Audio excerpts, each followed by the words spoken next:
Pemirsa, Polda Metro Jaya hari ini memanggil pimpinan FPI Rizik Syihab, Bakhtiar Nasir, dan Munarman untuk diperiksa sebagai saksi kasus makar. Pemanggilan 3 saksi ini membuktikan bahwa upaya polisi untuk membongkar gerakan makar bukan isapan jempol, bukan juga sekedar agenda untuk membungkam upaya pendomplengan gerakan 212. Keseriusan polisi juga ditunjukkan saat menangkap Firza Hussein yang diduga menjadi penyandang dan pemegang dana makar. Kasus makar menjadi menarik sebab Tommy Soeharto melalui kuasa hukumnya Erwin Kalo melayangkan somasi kepada Firza. Tommy meminta Firza untuk tidak mengaitkan aktivitas sosialnya melalui Yayasan Solidaritas Sahabat Cendana atau SCC dengan keluarga Cendana. Lalu kemanakah sebenarnya arah penelusuran kasus makar ini oleh polisi? Untuk membahas tema ini telah hadir di studio pengamat politik Ray Rangkuti dan juga nanti akan bergabung bersama kami Kabid Humas Polda Metro Jaya Kombes Argo Yuwono. Sebelum melanjutkan dialog, kami terlebih dahulu akan menayangkan kepada Anda proses penangkapan sejumlah aktivis yang diduga terlibat kasus makar. Penyidik Polda Metro Jaya segera merampungkan berkas berita acara pemeriksaan para tersangka dugaan makar yang menyeret beberapa nama tokoh. Dalam waktu dekat, berkas para tersangka akan dilimpahkan ke Kejaksaan. Sejumlah nama besar diduga terlibat rencana makar. Mereka antara lain Kiflan Zain, Aditya Warman, Ratna Sarumpait, Firza Hussein, Alvin, Rahmawati Soekarno Putri, Sri Bintang Pamungkas, Eko Suryo Sujojo, Hatta Taliwang, dan Alvin Indra. Polisi mengklaim telah memiliki bukti permulaan yang menguatkan bahwa para aktivis dan tokoh nasional yang ditangkap berupaya melakukan makar. Bukti-bukti tersebut nantinya akan dibeberkan di persidangan. Hari ini Polda Metro Jaya juga memeriksa 3 orang sebagai saksi dalam kasus tersebut. Mereka diantaranya adalah Rizik Syihab, Munarman, dan Bakhtiar Nasir. Mereka diperiksa sebagai saksi untuk tersangka Rahmawati Soekarno Putri. Polri juga telah menahan Firza Hussein yang juga diduga berperan sebagai bendahara yang memegang dana makar. Polisi telah menahan Firza di Makobrimob Depok. Hingga saat ini, polisi telah memeriksa 50 orang saksi terkait dugaan upaya makar tersebut. Menurut penyidik Polda Metro Jaya, kemungkinan jumlah saksi akan bertambah jika dibutuhkan untuk tambahan keterangan saksi lain. Penyidik kepolisian telah mengantongi 4 alat bukti untuk menetapkan tersangka, namun tetap berupaya menyempurnakan berkas BAP. Tim Liputan Berita 1, Jakarta.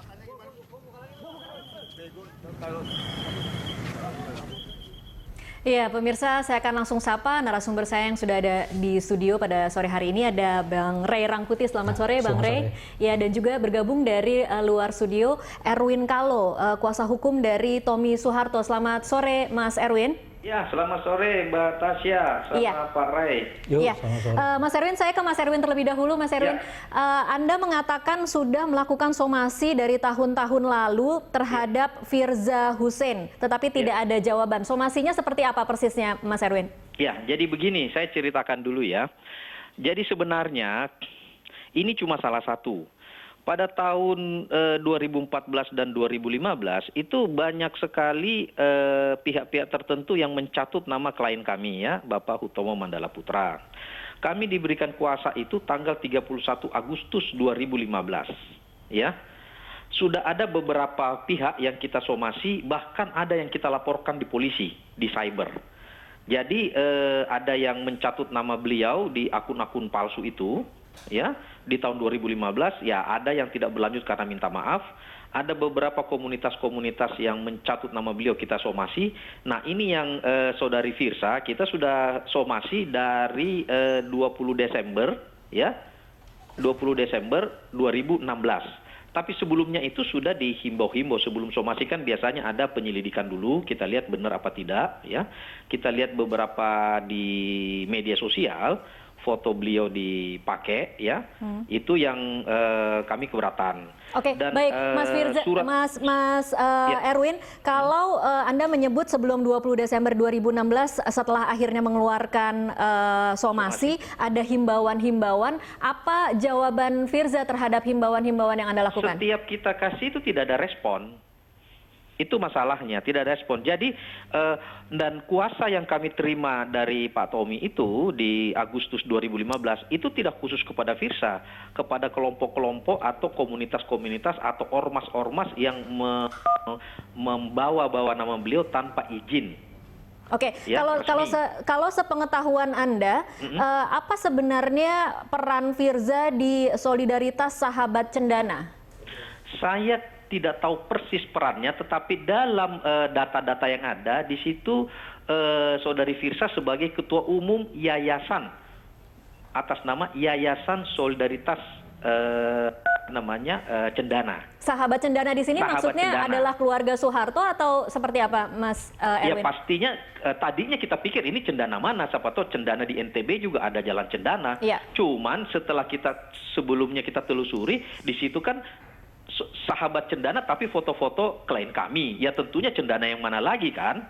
Sehingga kita bilang ya udah jangan pakai foto-foto, pakai nama-nama klien kami dong, diklaim bahwa beliau adalah pemilik yayasan, pendiri yayasan, itu kan nggak benar. Oke, tapi Mas Tommy sendiri mengenal tidak Firza ini, Mas Erwin? Nah, begini, kalau mengenal mungkin saja.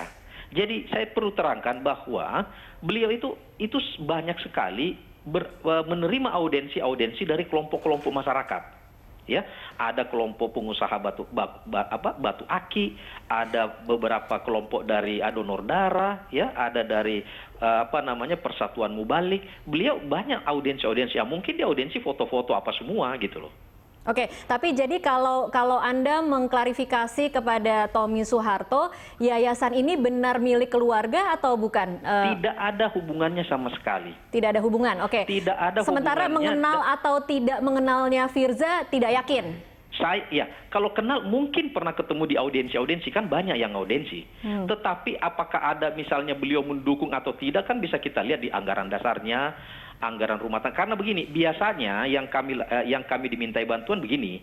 Biasanya kalau beliau diminta menduduki satu organisasi, itu ada permohonan tertulis dan lampiran ADART. Oke. Biasanya ADART itu diberikan kepada kami untuk kami pelajari apakah ini bergerak dalam bidang sosial kemasyarakatan dan bagaimana kegiatan-kegiatannya. Nah, banyak pihak-pihak tertentu, ya, jadi somasi kami perlihatkan dari 2015 kita sudah somasi ada namanya HMPI, ya.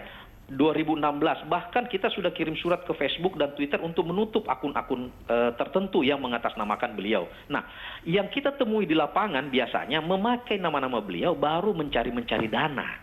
Okay. Nah, mencari dana juga ke teman-teman beliau juga tahu semua loh ini apa-apaan gitu loh ya. Jadi kerugian beliau itu bukan hanya secara nama baik ya. Ada yang salah satu yaitu tadi ya meminta-minta sumbangan, itu kan mencederai nama beliau dan nama keluarga besar Cendana. Yang kedua adalah memakai nama-nama beliau untuk menarik simpati massa, mendapatkan dukungan yang belum tentu perjuangan mereka itu sesuai dengan apa yang dianukan beliau. Kalau beliau ini ya selama ini banyak sekali membantu kegiatan-kegiatan sosial kemasyarakatan. Oke, ya? Baik. Mas Erwin, sejak 20 Desember 2016 dilaporkan atau disomasi ke pihak kepolisian, apa perkembangan kasusnya hingga saat ini?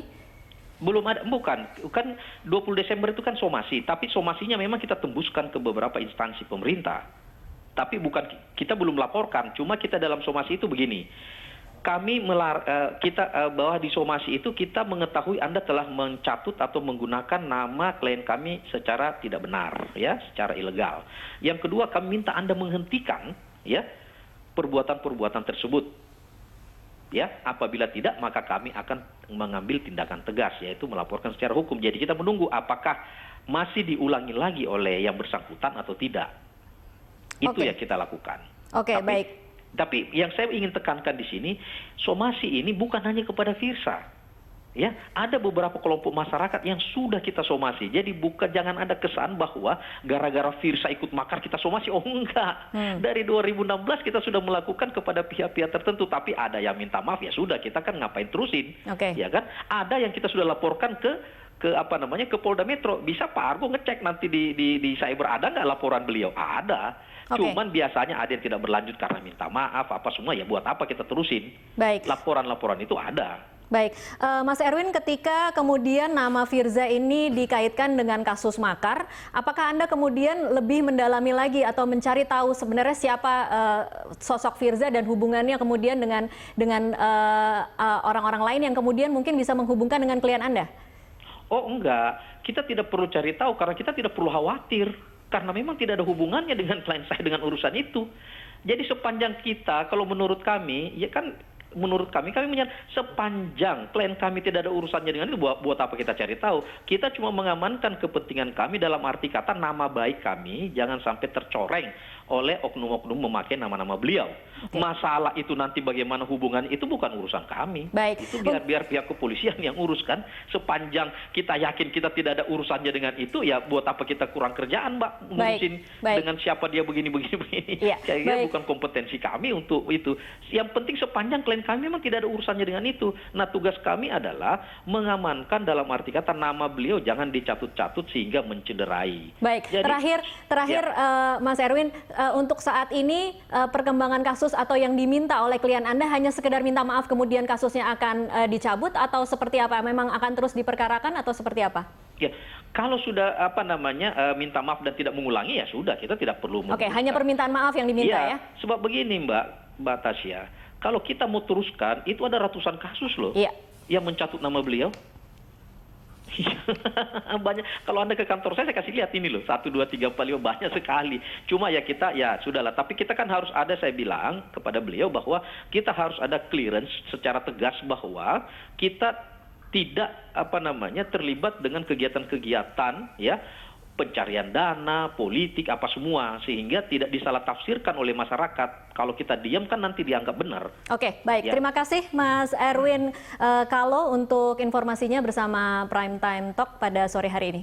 Baik, siap, sama-sama. Ya, saya ke Bang Rey. Bang Rey itu tadi adalah pengacara atau kuasa hukum dari Tommy Soeharto yang melakukan somasi karena nama Firza Hussein ini memang diduga mencatut keluarga cendana. Tapi kita bicara lebih besar lagi soal dugaan makar. Ada beberapa saksi yang kemudian diperiksa hari ini terkait dengan dugaan kasus makar 212 pada tahun lalu. Kemudian kita juga menyaksikan hari ini ada pernyataan dari mantan Presiden Susilo Bambang Yudhoyono yang kemudian mengatakan bahwa dia merasa telah dituduh mendanai aksi damai 411, merasa dituduh menginisiasi gerakan makar, dan juga merasa dituduh melakukan perencanaan pengeboman Istana Merdeka. Nah, apa komentar Anda soal ini semua?